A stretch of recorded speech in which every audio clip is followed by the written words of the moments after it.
Magandang umaga po sa ating lahat. Tayo po ngayon ay narito upang sambahin ang ating Panginoon na tapat sa kanyang pangako at tumatawag sa kanyang misyon.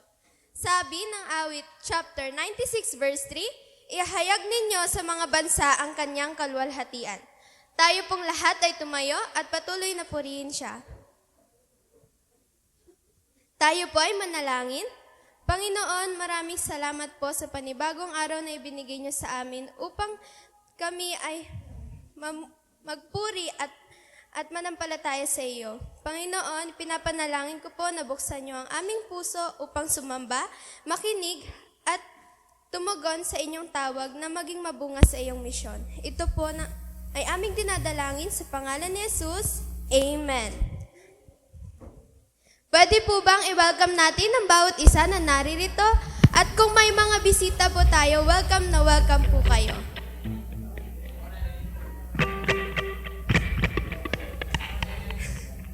Ayan, patuloy po natin siyang sambahin dahil siya ang Diyos na karapat-dapat paglingkuran at sundin. Amen. Tayo po ba ay punong-puno ng kagalakan sa araw na ito? Sumigaw nga ng Amen! Amen! Magandang umaga po muli sa bawat isa. Tunay na nakamit natin ang ating pagpapala dahil sa ating Panginoon. Dahil naririto tayo para purihin at pasalamatan ng ating Panginoon. Amen? Sabi nga po sa Isaiah chapter 12 verse 5, umawit kayo ng papuri kay Yahweh sapagkat kahanga-hanga ang kanyang mga ginagawa. Ibalita ninyo ito sa buong daigdig. Kaya po ang bawat isa ay magpasalamat sa pamamagitan ng ating pag-awit sa araw na ito. Atin pong iparinig ang ating mga tinig sa mga taong hindi pa nakakakilala sa Panginoon at baggitin natin ang lahat ng kapurihan na pinagkaloob sa atin ng Panginoon, ang mga pagpapala na ibinibigay niya sa atin. Amen? Amen. Kaya po umawit tayo na may kagalakan, may katapatan sa ating Diyos na buhay. Purihin natin si Yahweh. Amen. Hallelujah.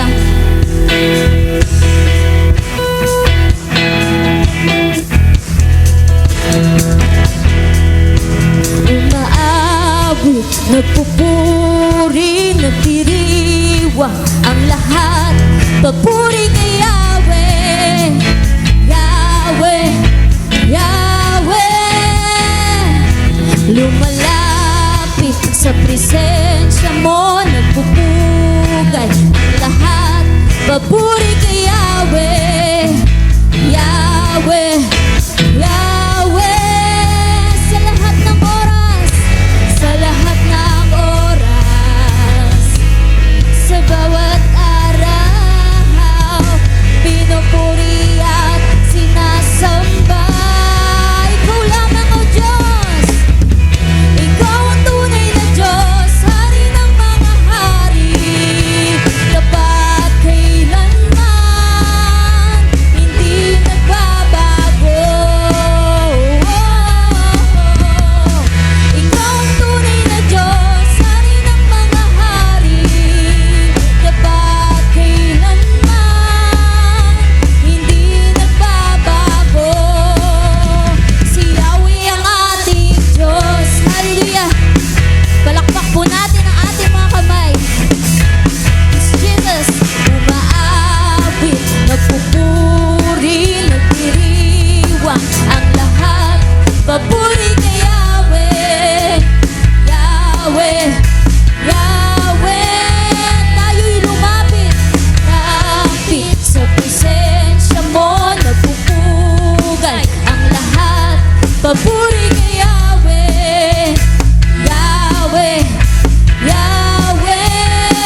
tapat kailanman.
Jesus, hallelujah. Ikaw lamang, Panginoon, ang dakilang Diyos sa aming mga buhay.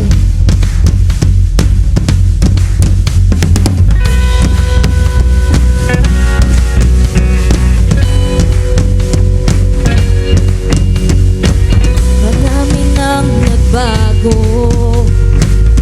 ngunit di ang pag-ibig mo, Jesus. Ikaw ang katiyakan, ako'y magtitiwala. Ikaw ang pag-asa, tatahakin ang landas na ika'y kasama ko. Sa araw na to, Lord, may panibago sa araw na to.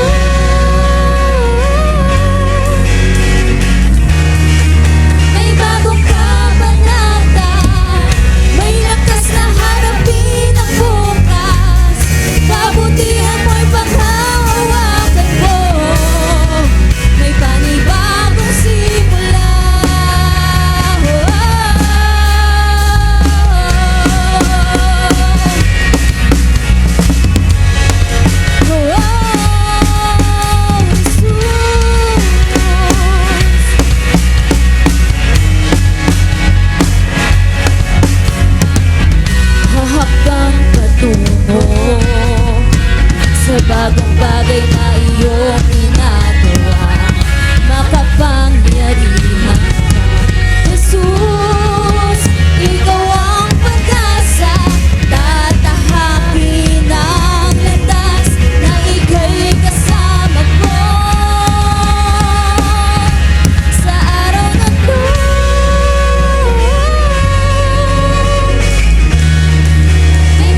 Lord.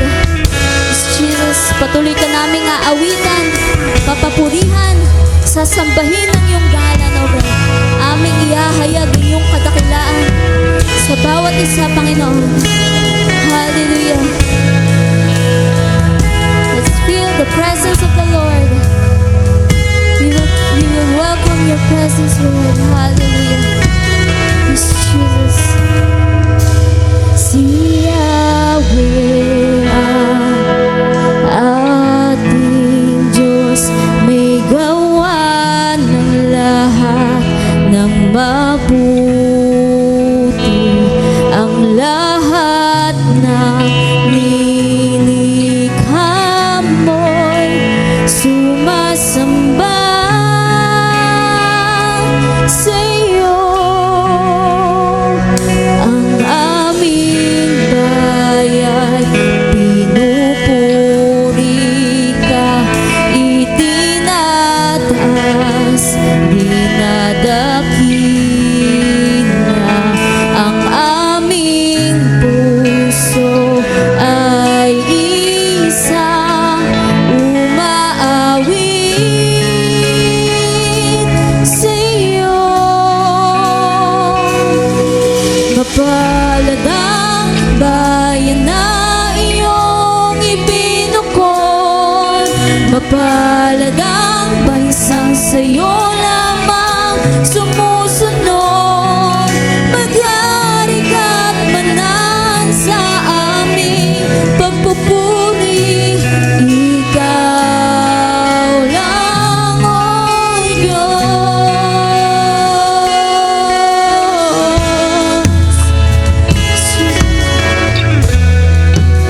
Ikaw lamang, O Diyos. Si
wakas na buhay.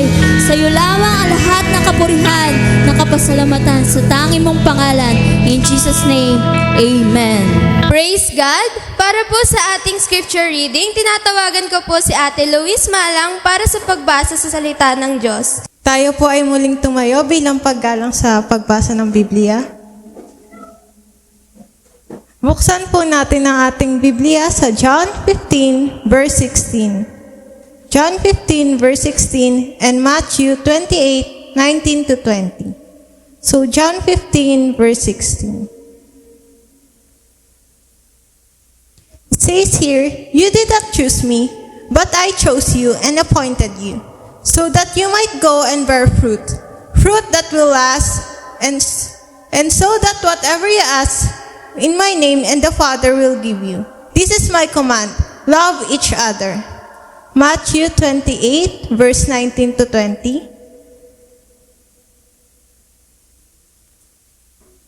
"Therefore, go and make disciples of all nations, baptizing them in the name of the Father, and of the Son, and of the Holy Spirit, and teaching them to obey everything I have commanded you. And surely, I am with you always to the very end of the age." Maaari na po tayo makaupo.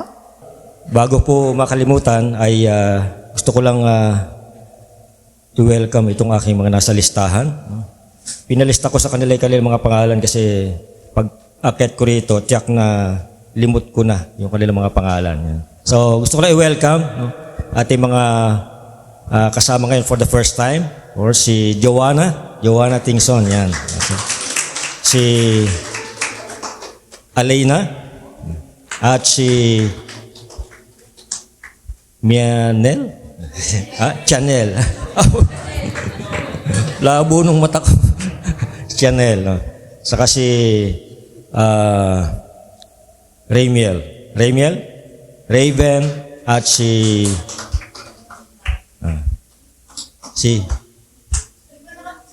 ano pangalan siya? Okay. So anyway, sila yung mga invited ni Kian. Yan. So, praise God. No? So, on the road to si Kian, invite niyo yung buong section. So, thank you, Kian. No? And salamat din sa ating worship team, no? Sa pangunguna ni Vanessa at ang kanyang mga backup si Jen and Jen. So kung merong Ben and Ben, meron tayong Jen and Jen. At syempre yung kanyang mga musicians. So, sa ating pag-aaral ngayon, we'll be talking about sa ating series, yung ating anniversary theme na Faithful God, Fruitful Church. Kung inyo pong mapapansin, simula po nung first Sunday, we'll be talking about faithfulness and fruitfulness. No? Because ating pong anniversary theme ay Faithful God, Fruitful Church.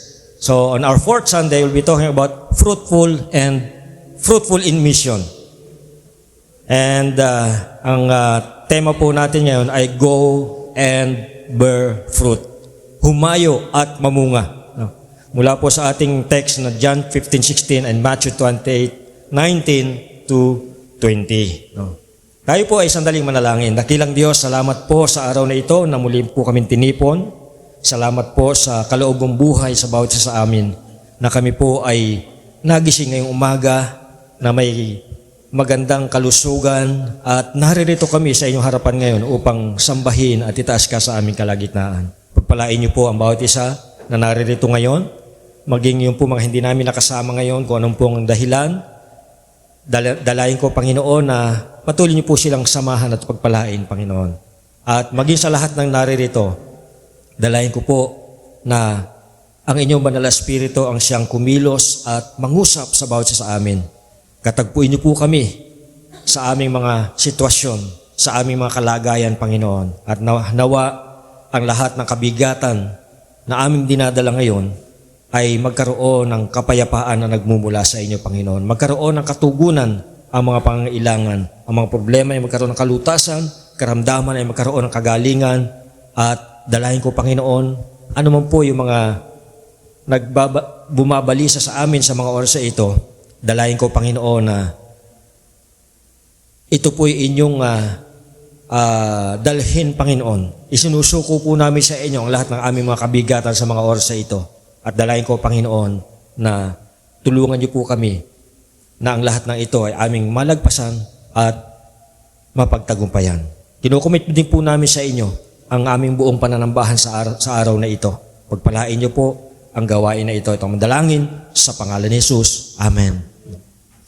Isang araw, may isang puno ng mangga na nakatanim sa likod ng bahay at taon-taon ito po ay namumunga sa kapanahunan. Ngunit isang taon, wala itong naging bunga. Hindi siya namunga. Ang dahilan, hindi po ito naalagaan, hindi nadiligan at napabayaan. Mga kapatid, ganito rin po ang ating buhay kung hindi tayo nakaugat kay Kristo at hindi sumusunod sa kanyang layunin. Hindi tayo mamumunga para sa kanyang kaharayan. Sabi doon sa binasa natin kanina, you did not choose me, but I chose you and appointed you to go and bear fruit. Fruit that will last. Ito pong bunga na sinasabi ni Jesus ay hindi po yung bunga na bubulok, kundi sabi niya, fruit that will last. At doon po sa Matthew 28:19-20, tinawag po tayo doon to go, therefore, and make disciples of all nations. Ang pagiging fruitful ay hindi lang sa karakter o sa ministry. Isang bahagi ng bunga nating mga mananampalataya ay ang misyon. Ang paggawa ng mga alagad or making disciples who will also make disciples. Kaya ang tunay na fruitful church ay isang missional church. Kapag sinabi nating fruitful church, ang ibig sabihin po nito, ang ating simbahan ay missional.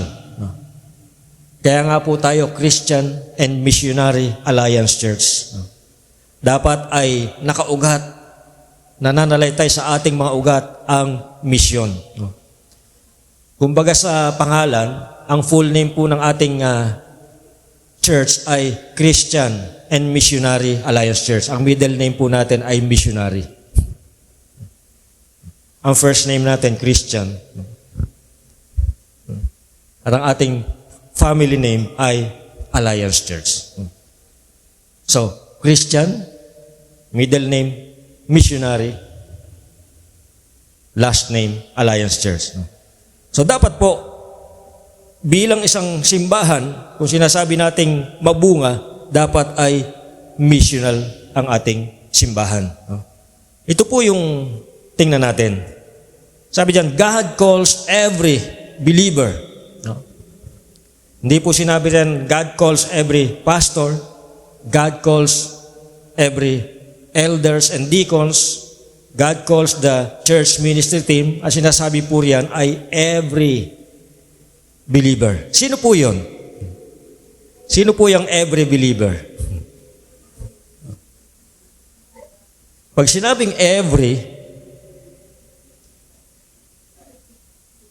bukod po kay Lyle, pag sinabing every, kasama po tayo doon, lahat. Every believer.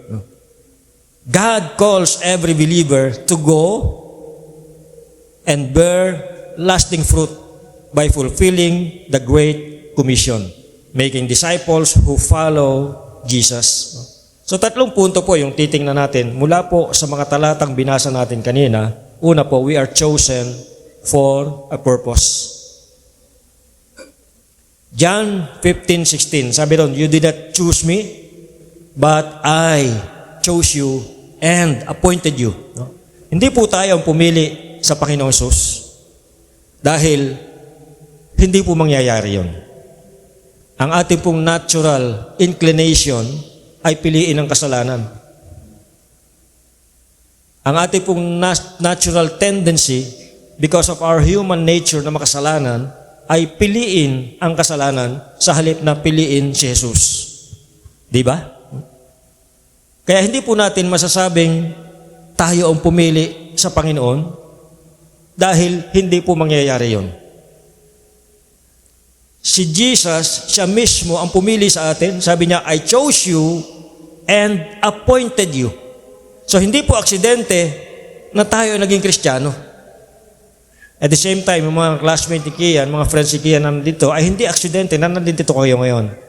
This is according to God's plan for your life.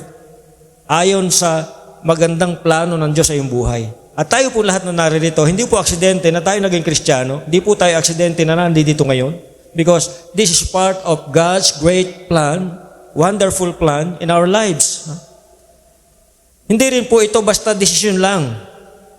Ito po ay calling mula sa Diyos. Ito po ay pagtawag o pagkatawag ng Diyos para sa atin.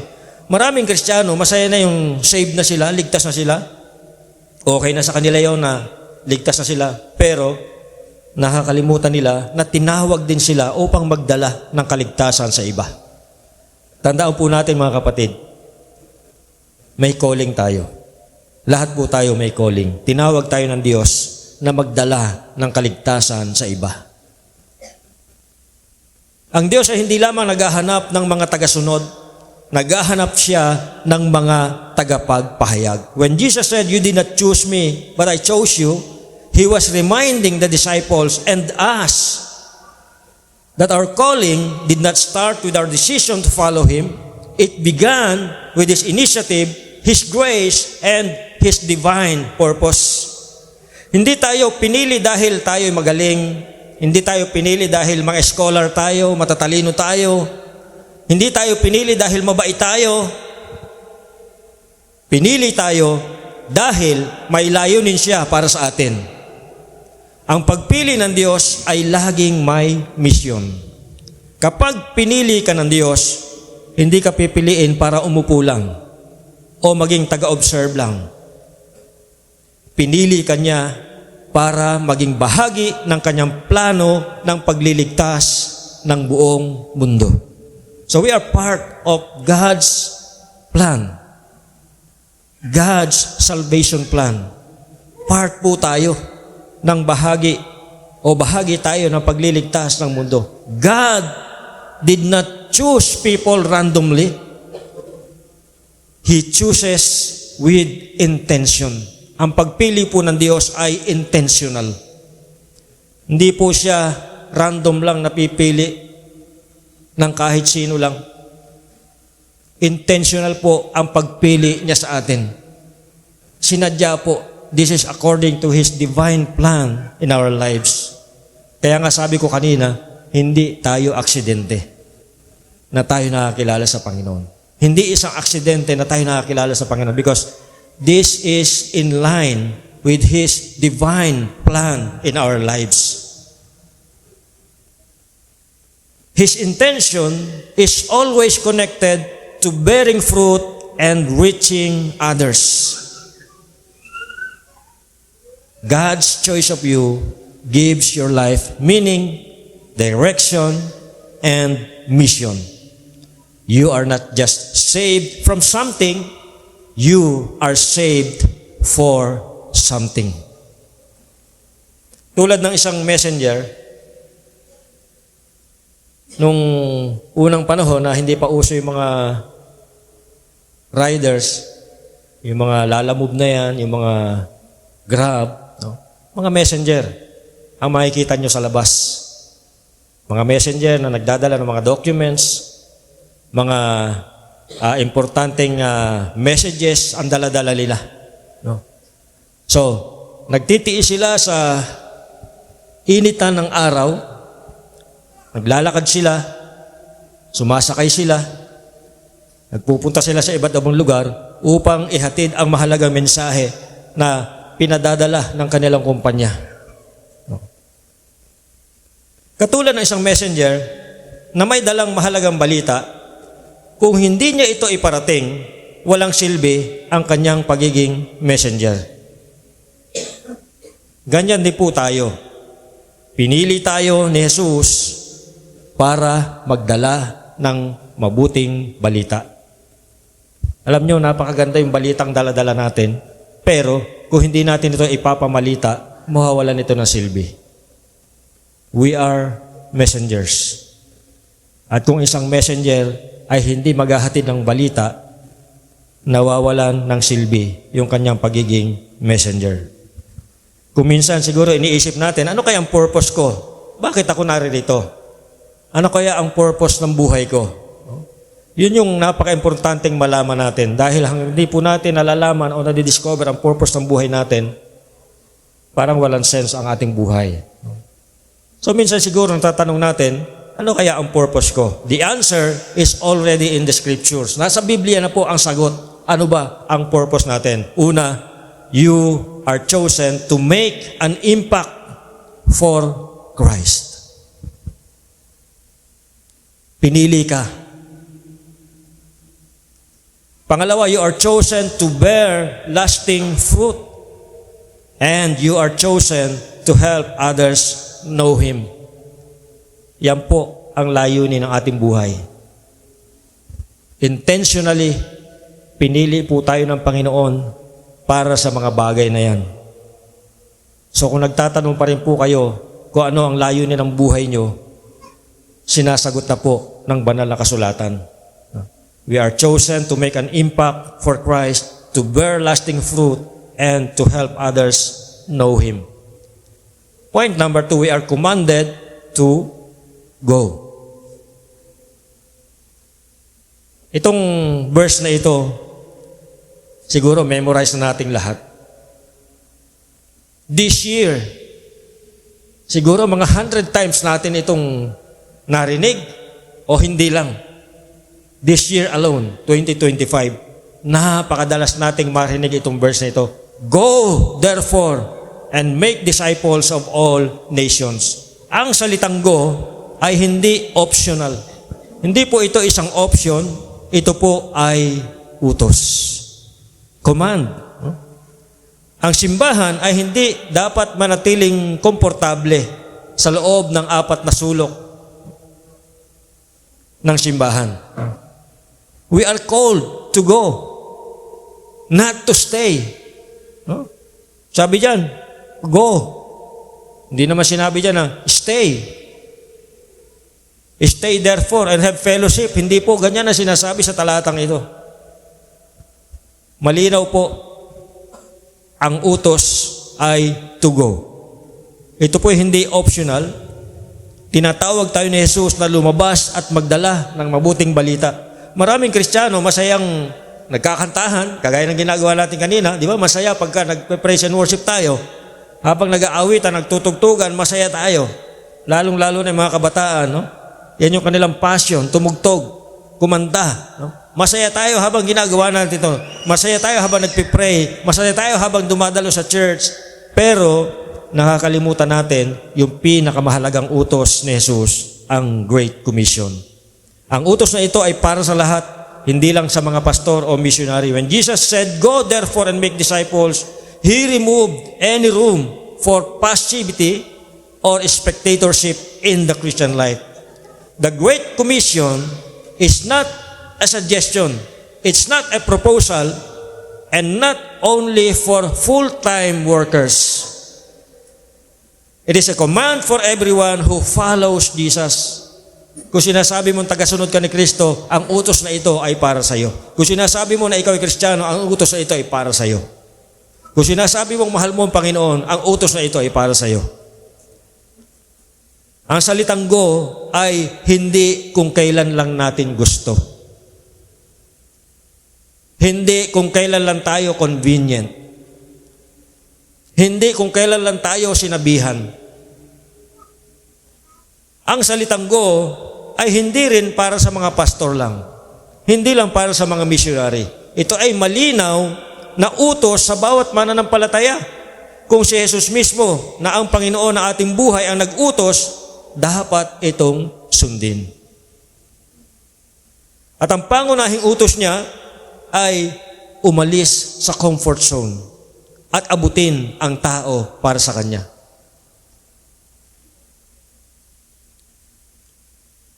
Si Kian, ginawa na niya yung first step. Praise God. Maraming mga Kristiyano, they are waiting for a sign. Naghihintay tayo ng mga senyales, mga palatandaan. Ako, ano kaya ang palatandaan? Isishare ko na ba? No? Sishiran ko na ba to? Naghihintay pa tayo ng sign. No? Lord, kapag ito ay tumingin sa akin, ibig sabihin sishiran ko na ito. Hindi po ganoon.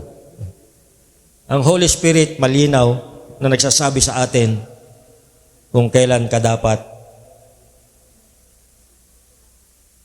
lumabas at mag-share. Again, hindi po ito tuwing kailan lang natin gusto. Katulad ng ginagawa ng maraming Kristiyano, they are waiting for a sign, a feeling, or the right timing. Kakahintay natin ng right timing, hinog na yung aanihin, nabulok na lang tuloy. Kakahintay natin ng right timing. Lord, wait lang. Hinihintay ko pa yung right timing.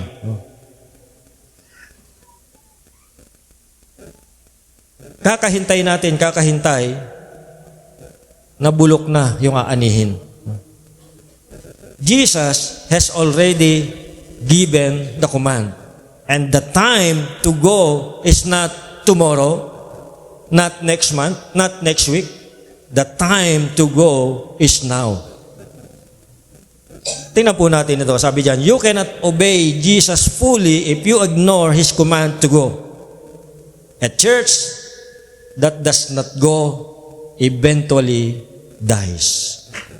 Kaya, wag na po tayo magtaka kapag dumating ang panahon na nawala ang NCAP kung hindi po tayo susunod sa utos na ito ng Panginoon Jesus. Eventually, kung tayo po ay dito lang sa 4 na sulok ng ating simbahan, darating ang time, baka puro upuan na lang ang matitira dito. Yun po yung bad news.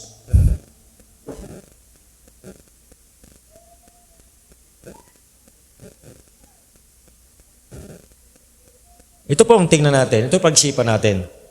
Kung hindi ka pa makapunta sa malayo, magsimula ka sa malapit. Iniisip mo kasi mission sa ibang bansa, sa mga tribo, sa mga bundok. Malayo yun. Nandyan yung malapit. So kung hindi ka pa makapunta sa malayo, magsimula ka sa malapit. Go to your neighbor, go to your co-worker, go to your classmates, no? Go to your family. Sa family natin, marami pa. No? Go online and share testimony. No? So, hindi na nakasama dyan. Every disciple is a sent one. If you follow Jesus, you are already on mission. No? Kapag sinabi mong tagasunod ka ni Kristo, isa kang missionary. Hindi lang po yung mga career missionary ang missionary. Tayo rin po ay mga missionary. No? Sa Kamakop, meron tayong tinatawag na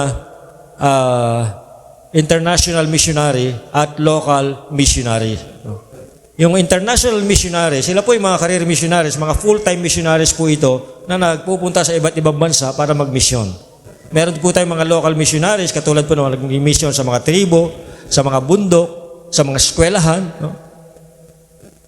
Yung po yung mga local, dito lang po within the Philippines, within the bounds of Philippine area. Sila po yung mga local missionaries. Meron pa mga tinatawag na tent maker missionaries. Ito po mga tent maker missionaries natin, nagtatrabaho sa ibang bansa habang nagmi-mission. So may mga OFWs po tayo na nagmi-mission din. So nung pong bago umalis si Earl, yun po yung challenge ko sa kanya. Maging tawag doon, tent maker missionary. So habang nagtatrabaho siya doon, ay pwede rin siyang mag-mission. So ito po yung mga career missionaries. Pero hindi lang po sila ang mga missionaries. Tayo rin po na mga tagasunod ni Kristo ay mga missionary. If you follow Jesus, you are already on a mission. So kung hindi ka man makalabas, you can still send, support, and pray for missions. Isipin po natin ito. Kung ang mga bumbero ay natutulog lang sa fire station habang nasusunog yung katabing bahay nila, hindi ito katanggap-tanggap. Diba? Fire station, tapos katabi lang na bahay nasusunog. Walang nagresponde. Hindi po ito katanggap-tanggap. Kung malayo, maintindihan pa natin, hindi agad makapunta. Traffic. No? Kung katabing bahay lang, tapos di pa marespondihan, diba? Ganun din po yung simbahan. Ang simbahan na hindi umaabot sa mga nasusunog sa kasalanan. Hindi po katanggap-tanggap. Kaya tayo naririto, kaya may NCAP dito sa komunidad. Tayo po ang magre-responde sa mga nasusunog sa kasalanan. Point number 3, we are commissioned to bear lasting fruit. Sabi daw sa John 15:6b, no? Yung huling bahagi ng verse, sabi doon, that you should go and bear fruit that will last. Ito pong bunga na sinasabi dito ni Jesus ay hindi lang basta bunga, kundi bunga na magtatagal. Fruit that will last. And ang lasting fruit ay mga kaluluwang nakakilala kay Kristo at lumalago bilang mga tagasunod ni Kristo. Yung po yung sinasabi ni Jesus na fruit that will last. Ito po yung mga kaluluwa, mga tao, mga nagpasyang sumunod kay Kristo, at ito pong mga sumusunod na ito ay nakakilala kay Kristo at lumalago kay Kristo bilang mga tagasunod niya. Ang tunay na bunga ng Kristiyano ay hindi lang mabuting gawa. Part po yan. Pero hindi lang yan, kundi mga taong nadadala natin sa Panginoon. Yan po ang isa sa mga bunga ng isang matapat na Kristiyano. Ang bunga na ito ay hindi magpapatuloy kung hindi natin sila aalagaan, tuturuan. Magpapatuloy lang ang mga bunga na ito kapag sila ay ating tinuruan na sumunod kay Jesus. When Jesus said that you should go and bear fruit that will last, He defined the kind of fruit that He expects. Not temporary accomplishments, not short-term activity, but eternal impact. Ito po yung tandaan natin. Ano mang mga programa yung gagawin natin, ano mang mga activities yung gagawin natin, dapat merong eternal impact. Hindi lang basta makapaggawa tayo ng activities, hindi lang basta magkaroon tayo ng programa, dapat lahat po ng ating ginagawa ay merong eternal impact. Maraming bagay sa buhay natin, lahat yan pansamantala lang. Yung trabaho, yung pera, no? Yung pera, here today, gone tomorrow. Sabi nga nung iba, yung sweldo raw, parang sibuyas. Nakakaiyak. No? Parang monthly period. 3 days lang. Kasi lahat yan ay temporary. Pansamantala lang ang mga bagay na yan.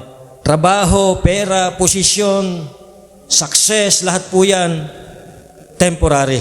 Pero ang bunga na nais ni Jesus para sa atin ay yung mga walang hanggang halaga.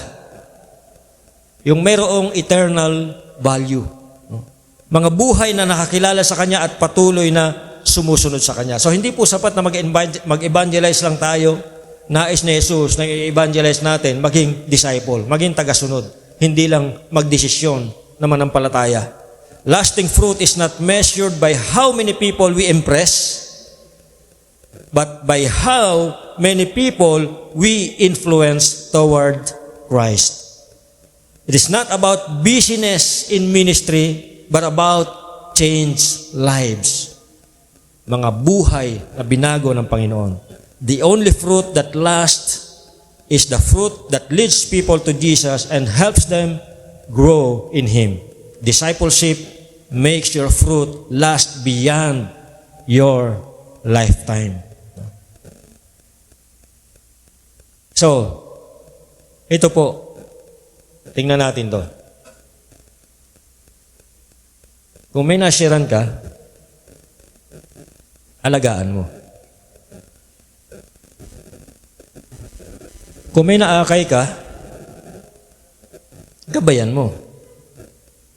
Kung may nagtanong tungkol kay Jesus, samahan mo sa paglalakbay niya.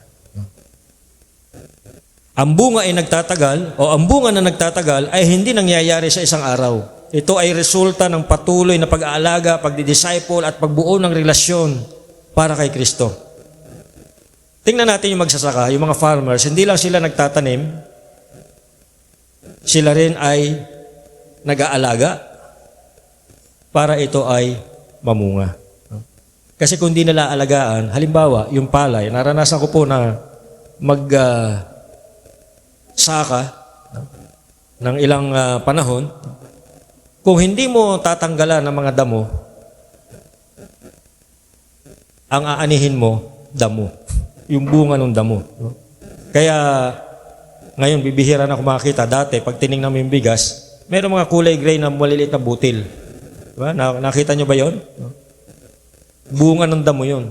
So, kung hindi mo tatanggalan ng damo yung palay, mas marami ka pang aanihing damo kaysa sa palay. Yung kulay gray na maliliit na butil, bunga ng damo yun. So, ang farmer, hindi lang siya basta nagtatanim, inaalagaan niya, nilalagyan ng fertilizer, pinapatubigan. Lalo sa palay, napaka-importante yung tubig. Kaya sa amin sa probinsya, yung mga farmers doon, kapag mahirap ang tubig, halos magpatayan sila para magkaroon lang ng patubig yung kanilang bukid. Kasi pag hindi natubigan, hindi na alagaan ng tubig ang palay, wala kang aanihin. Mamamatay lang yan. So katulad ng farmer, hindi lang tayo nagtatanim, tayo rin ay nag-aalaga hanggang ito ay mamunga. Ganun po ang discipleship. Hindi lang tayo nag-evangelize, kundi nag-aalaga tayo ng mga bagong mananampalataya hanggang sa sila po ay maging isang tagasunod ni Kristo. Hindi po sapat na makakilala lang siya sa Panginoon, hindi po sapat na tumanggap lang siya sa Panginoon, dapat siya po ay maalagaan, ma-disciple na maging tagasunod ni Kristo, and later on siya rin po ay magdi-disciple. Ganun po yung process, ganun po yung cycle. Kaya nga yung wider, win, integrate, disciple, engage, and rejoice in service. Kapag nakumpleto po yung wider cycle na yan, kapag umikot yung wheel, yung wider wheel, ang resulta po niyan ay +1.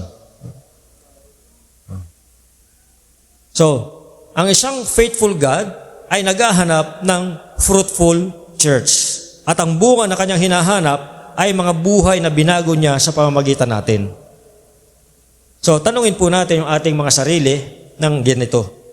Una, ako ba'y namumunga sa misyon ng Diyos? Pangalawa, may nadala na ba akong kaluluwa kay Kristo? Pangatlo, ako ba ay bahagi ng kanyang Great Commission? Pagbulayan po natin itong mga tanong na ito. Tanungin natin yung ating sarili.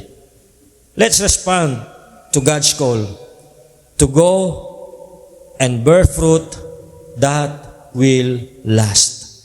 Ang bunga ng iyong pagsunod ay kaligtasan ng iba at kalwalhatian ng Diyos. Bago po ako mag-lead sa closing prayer, mauna na ako mag-announcement. No? Unahan ko na si Micaela. No? Baka makalimutan ko pa ito. So, bukod sa announcement niya mamaya, uunahan ko na siya sa announcement. No? Next Sunday ay ating anniversary and Thanksgiving Sunday. No? So, hindi po tayo magsa-service ng umaga. Sa hapon po ang ating service. Baka po may maligaw na naman na pumunta ng umaga. Hapon po ang ating service next Sunday. We'll be starting at 2 p.m. Sharp. So, may tao o wala, magsisimula tayo ng alas 2 para hindi tayo masyadong gabihin. So, kapag wala pa yung worship team, mag-start na ako mag-preach. Hindi pala ako. Si DMS pala ang mag-preach sa atin. So, kaya dapat we should be here on time. Kasi nakakahiya naman sa ating speaker kung mauna pa siya sa atin. No? Noong mga nakakalipas na panahon, ganun ang nangyayari. Pagdating ko rito, akala ko, maaga na ako, nandito na yung speaker. So, we should be here on time, 2 p.m. So, isa pa, kagaya po ng nakaugalian sa mga kapatiran natin sa mga probinsya, kapag Thanksgiving Sunday, sila po ay nagdadala ng kanilang mga token of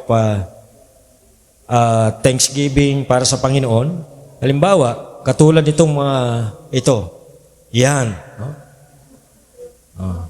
Diba? Fruitful church tayo eh. So, pwede ba tayong bukod sa ating pagsasalusaluhan na babaunin, pwede ba tayo magdala ng mga pwede nating mabitbit? No? Kamote. So, may magdadala ng kamote. So, pwede po ba? Actually, ginawa na natin ito before. Langka. Yan. So, may kamote na, may langka na. O, hindi mo kan langka, ha? So, kagaya nung ginagawa ng mga kapatiran sa mga probinsya, lalo sa Mindanao, pagkapag Thanksgiving nila, talagang yung stage punong-puno ng mga kung ano-ano, mga prutas, gulay, bigas, yan. So yan po. Next Sunday, actually, kinuha ko lang ito sa isang Alliance Church sa Mindanao, yan. So, Thanksgiving Sunday nila yan. May ampalaya. So, yan. So, prutas, gulay, anything na pwede nating dalhin. At importante, dalhin natin yung ating sarili. Yun ang pinaka-importante doon. Dalhin natin yung ating sarili. Okay? So, tayo po ay manalangin. Panginoon, salamat po sa inyong pagtawag sa amin upang maging bahagi ng inyong misyon. Patawarin niyo po kami kung minsan nagiging komportable na kami at nakakalimot na meron po kayong utos to go and make disciples. Puspusin niyo po kami ng inyong banal na espiritu upang magkaroon kami ng lakas, ng tapang, at pag-ibig sa mga nawawala o sa mga naliligaw. Gamitin niyo po ang aming simbahan upang magdala ng mga kaluluwang magbubunga para sa inyong kalulatian. Nawa ay maging totoo sa amin ang salitang Faithful God, Fruitful Church. Ito ang dalangin sa pangalan ni Jesus. Amen. Thank you po, Pastor, sa magandang mensahe na iyong binahagi sa araw na ito. Para po sa ating hymn of response, sinaanyayahan ko pong lahat na tumayo para awitin natin ang ating hymn of response po. Yung mga nakakaalam, lakasan na lang po nila.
be thy royal throne. Take my love and pour thy power at thy feet, its treasure store. Take myself and I will be ever on thee, all for thee, ever on thee, all for thee. Maraming salamat po at makakaupo na po lahat. Thank you po, Pastor, sa napakagandang mensahe. Hindi po aksidente na nakakilala tayo sa Panginoon. Kasama to sa plano niya. At isa sa mga mission natin dito sa mundo is to share the gospel. Not for fame, but for change. So para po sa ating offertory, tinatawagan ko po si Nanay Lemmy para pangunahan tayo. Amen. Hallelujah. Magandang umaga sa ating lahat at salamat din sa ating napakinggan na magandang mensahe. At ngayon ay dadako naman po tayo kung saan sa pagkakaloob at ito naman talagang kaugalian natin tuwing linggo ay nagkaloob tayo. Praise God. May basahin lamang ako dito sa 2 Corinthians chapter 8 verse 2. New Testament ito. Sabi rito, dumanas sila ng matinding kahirapan at ito'y isang mahigpit na pagsubok sa kanila. At sa kabila ng kanilang paghihikaos, masayang-masaya pa rin sila at bukas ang kanilang palad sa pagbibigay. Sila ay kusang loob na nag-aabuloy, hindi lamang ayon sa kanilang kaya, higit pa alam ko sapagkat mahigpit na ipinamanhik sa akin ng Panginoon. Bigyan ng pagkataong makatulong sa mga kapatid. Amen. Hallelujah. Pwede na rin po tayong magkapagbigay. Jesus, hallelujah. Praise your God.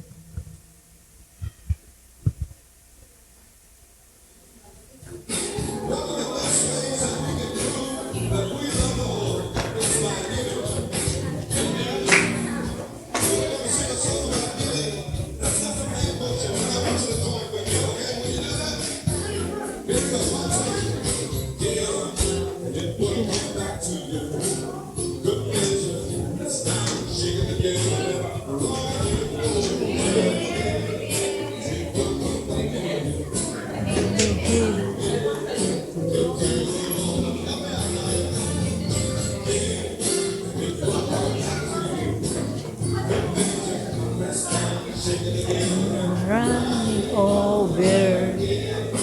It will come back to you.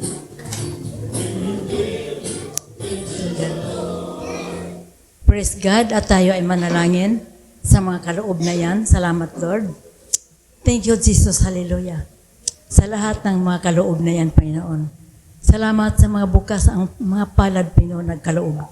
Thank you, Father God, sapagkat napakabuti mong Diyos. Lord, pagpalain mo ang lahat, Panginoon. Nagkaloob ba niya o hindi? Ngunit panalangin namin, Panginoon, ang mga walang trabaho.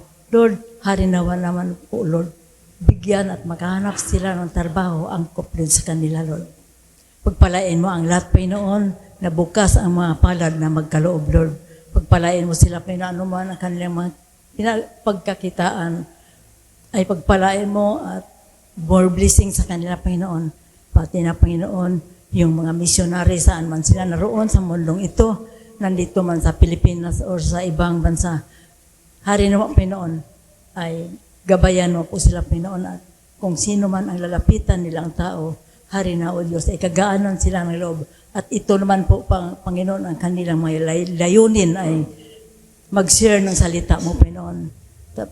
Tunay, Panginoon, ang aming napakinggan kanina na hindi lamang tayo ang nakakaalam at pati ating mga kapitbahay, pati ating mga kaibigan, mga kasama sa trabaho, mga sa schoolmate or lahat, Pinoon, ipaabot at iparating natin kung sino si Jesus Christ sa ating buhay.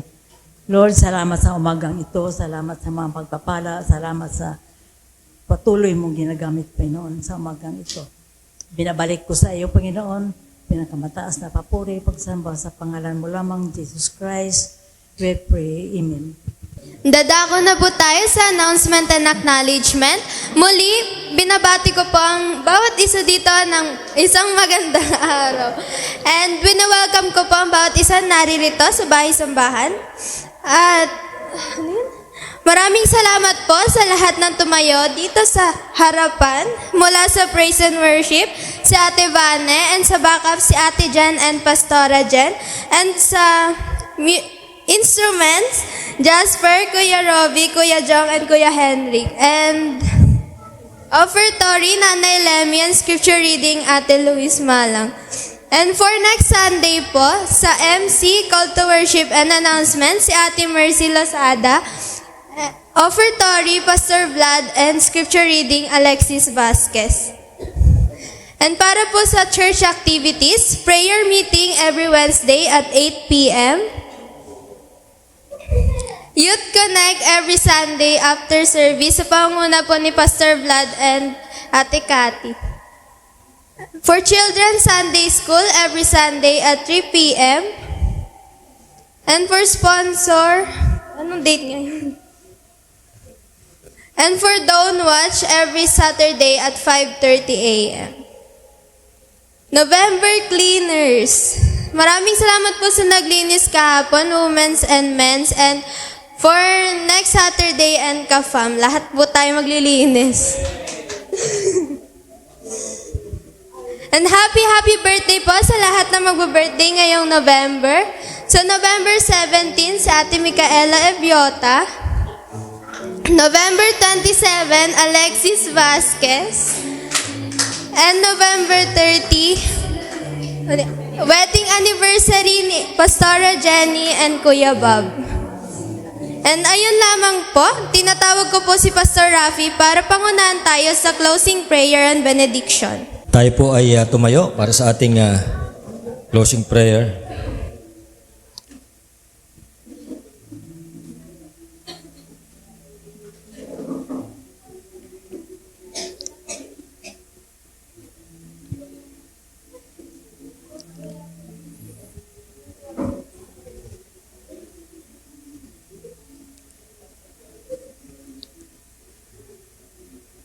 Tayo po ay manalangin. Dakilang Diyos, salamat po sa araw na ito na muli po ay tinipo niyo po kami sa araw ng pagsamba. Salamat sa inyong salita na nagpapaalala sa amin na kami po ay inyong tinawag, inutusan at isinugo upang magbunga para sa inyong kaluwalhatian. Dalayan ko nga po, Panginoon, na sa paglabas namin sa lugar na ito, pakapuspusin niyo po kami ng Banal Espiritu upang hindi lamang kami maging tagapakinig, kundi maging tagaganap ng inyong kalooban, ng inyong salita at ng inyong kautusan. Bigyan niyo po kami ng tapang upang ipahayag ang mabuting balita. Bigyan niyo po kami ng puso upang mahalin ang mga naliligaw, Panginoon. At bigyan niyo po kami ng lakas upang maging tapat sa inyong misyon. Dinadalangin po namin ang aming simbahan ay tunay na maging isang fruitful church na naglilingkod, nagmamahal at umaabot sa iba. Ingatan niyo po kami sa aming pag-uwi at samahan niyo po kami sa buong sanlinggong ito. Ito ang aming dalangin sa pangalan ni Jesus na aming Panginoon tagapagligtas. Amen. Ngayon, tumanggap kayo ng pagpapala ng Panginoon. Nawa ang biyaya ng ating Panginoon Kristo, ang pag-ibig ng Diyos, Ama, at ang paghipisan at kapangyarihan ng Banal Espiritu ang sumaating lahat. At habang tayo po ay lumalabas, nawa tayo maging tapat sa kanyang utos. Go and bear fruit that will last. Sa pangalan ni Jesus. Amen. Amen. God bless you all.